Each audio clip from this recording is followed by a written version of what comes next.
I had a lot of threats along the way, at my home, at night.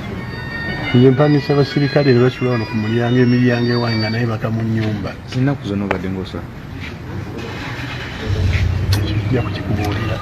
Batwala Mbale gitwadde. Ani abato? The security system eya Uganda. Nga kyekituusa security okwentula kuba waayo kino? Okitegeera. Following ojja kukifuna. Nsaba kinyonyere bulungi. Ogambye yani president wa NUP kati? Mwami Kyagulanyi. Mr. Kyagulanyi Robert. Yani. Kyagulanyi yani? Robert. Yali ku Sentamu Kyagulanyi. Ye president wa ekibiina. Si ye. No, I'm not the one.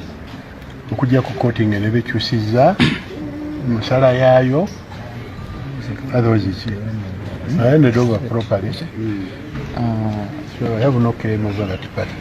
Bino tebiri mu state. Takolera ku tugane point.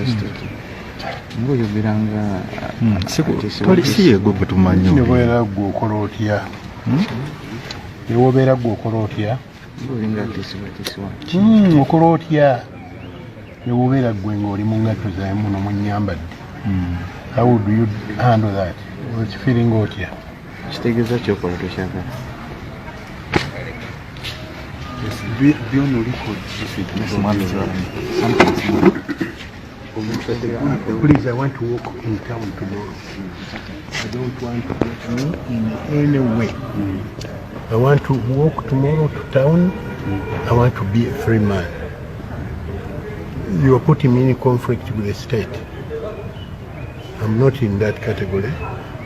I want freedom and I want to remain free. I'm not in conflict with the state and I can't conflict with the state. But you're already doing it.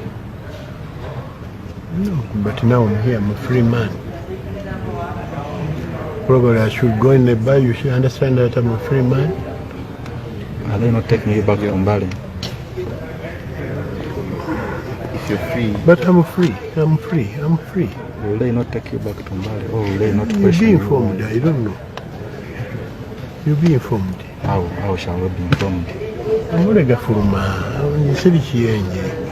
Ebituukako bifuluma mu public. Tukusaasira nga batabani bo, Ebintu bizibu. Nga batabani bo tukusaasira. Ebintu bizibu. Sure. Kuboga yes. Ogambye nti tolina buzibu na Kyagulanyi era president w'ekibiina. Kati ate nga it is the issue of deportation in court. So which is which? Epati yakyusa obukulembeze nga yita mu mateeka. Ebintu byaffe byonna byali mu mateeka. Kakati oyagala nkugambe nti si president w'ekibiina. Nze president. The president omutuufu. Can you please? Can you please? Please. No. But you are munyumyamu tubadde namwe ebibuzo mbibuuzizza. Please, omusajja ono akooye.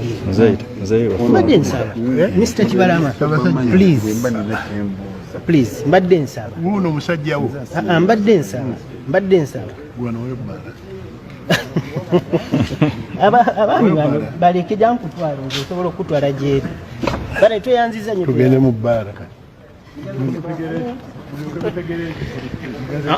Mr. Kibalama, kaserefi, Mr. Kibalama. Bwibanga bya serefi kabiere bya serefi naye no more questions.